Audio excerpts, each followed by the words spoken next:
Guys, good morning guys. Dito, palibagong araw, palibagong kayo na naman.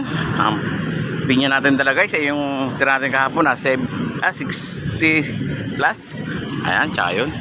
At ang pako natin tatlo guys. 1, 2, 3. Ayan guys, sana ibigay tayo sa mapagpalang araw ng Panginoon ngayon. Makaubos tayo guys.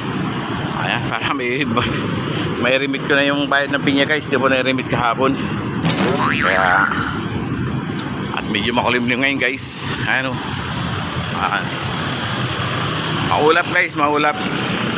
Ayan, sana ay bigyan tayo isang magandang araw ngayon ng Panginoon at araw-araw ay makaubos. Lord, good morning sa iyo. At sa regabayan mo kami sa lahat ng oras. Ayan, let's go guys, let's go. Kita-kits na lang sa dalig. Good morning, shout out sa lahat. Ayan guys, may buhay naman tayo guys.